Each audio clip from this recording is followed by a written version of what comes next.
మైనంపల్లి హనుమంతరావు ఉన్నాడు. మైనంపల్లి హనుమంతరావు ఏం కోంబింగులు చేసిండని, ఏ అల్ ఖైదా తీవ్రవాద సంస్థ, లేకపోతే ఏ లష్కర్ ఏ తొయ్యబా, ఏ జైషే మహమ్మద్, ఏ సిపిఐ మావోయిస్టులు మైనంపల్లి హనుమంతరావును టార్గెట్ చేస్తారు అని చెప్పి ఆయనకు 2+2 గన్మెన్ ఇచ్చారు. చెప్పాలి డీజీపీ గారు. ఎందుకంటే now you have clearly mentioned that the state, the security provided by the state is preventive, dynamic and threat based. It is neither permanent nor attached to the status, office, rank or past service of any individual, not just Praveen Kumar, any individual, not just Petti Sudarshan Reddy, any individual. మరి అట్లేటప్పుడు మైనంపల్లి హనుమంతరావు గారికి 2+2 gunmen ఎందుకు ఇచ్చారు? DGP గారు చెప్పాలి. పెద్ది సుదర్శన్ రెడ్డికి ఒక న్యాయం, మైనంపల్లి హనుమంతరావుకి ఇంకో న్యాయమా? కొండా మురళి ఆయన ఎమ్మెల్సీ కాదు, ఆయన ఒక కార్పొరేషన్ చైర్మన్ కాదు, వారు కేవలం మంత్రి కొండా సురేఖ గారి భర్త. కొండా మురళి గారికి 2+2 గన్మెన్ ఇచ్చారు. వరంగల్ సిటీలో ప్రతి ఒక్కరికి కూడా తెలుసు కొండా మురళి గారు ఆ 2+2 గన్మెనే కాదు, పోలీసు వాళ్ళందరూ పోతే ఆయనకు పోతే పోలీసు వాళ్ళందరూ కూడా ఆయన కాన్వాయ్లో పోతారు. ఆయనకి ఏ హోదా ఉందని 2+2 గన్మెన్ ఇచ్చారు? Now you have to tell DGP garu, nor attached, neither permanent nor attached to the status, office, rank or past service of an individual. What service? What is the contribution of Konda Murli garu? What is the contribution of Maynampalli Hanumantarao such that they deserve 2+2 personal security officers? Anumula Tirupati Reddy గారు, అనుముల కొండల్ రెడ్డి గారు రంగారెడ్డి జిల్లాలో వారు ఏమి కోంబింగులు చేశారని, వారికి ఏ threat ఉందని, వారిని ఏ లష్కరే తొయ్యబా, జైషే మహమ్మద్, అల్ Qaeda, ISIS అనే ఉగ్రవాద సంస్థలు వారిని టార్గెట్ చేస్తాయని విదేశాల నుంచి, ఇజ్రాయెల్ నుంచి, టర్కీ నుంచి దిగుమతి చేసుకున్న అత్యాధునిక సెమీ ఆటోమేటిక్ వెపన్స్ వారికి ఇచ్చారు. మరి అదే పట్నం నరేందర్ రెడ్డి ఆయన పాపం చేసిండు. ఆయన పాపం చేసిన పాపం ఏందంటే ఆయన బీఆర్ఎస్లో ఉన్నాడు.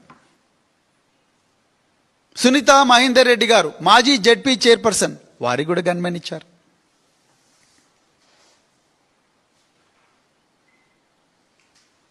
ఎట్లిచ్చారు? అనుమల తిరుపతి రెడ్డి గారికి ఉన్నదేంటి, పెద్ది సుదర్శన్ రెడ్డి గారికి లేని అర్హత ఏంటి? ఇవాళ చెప్పాలి మీరు. Because you have to be very fair.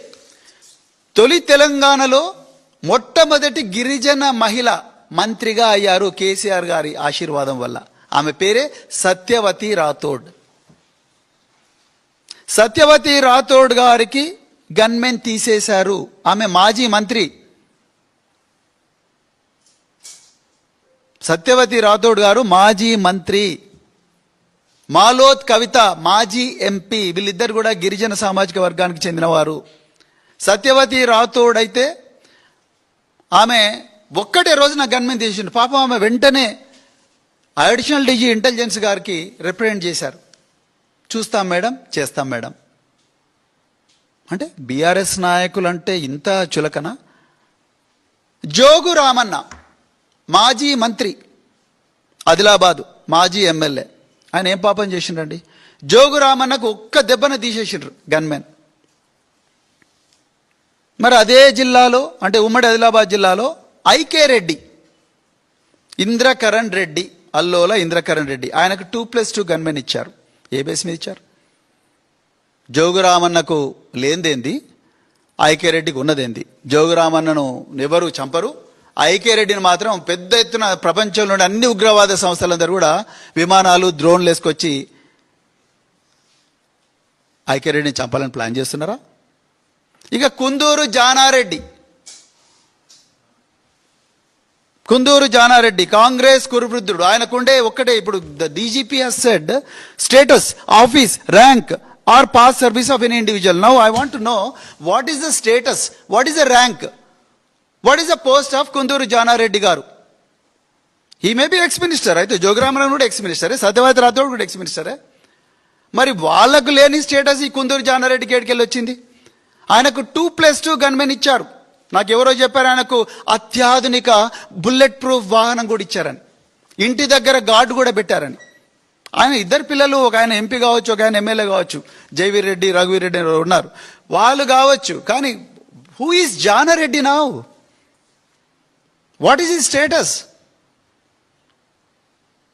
ఆయన స్టేటస్ కేవలం రేవంత్ రెడ్డి గారికి రాజకీయ గురువుగా ఉండడమేనా?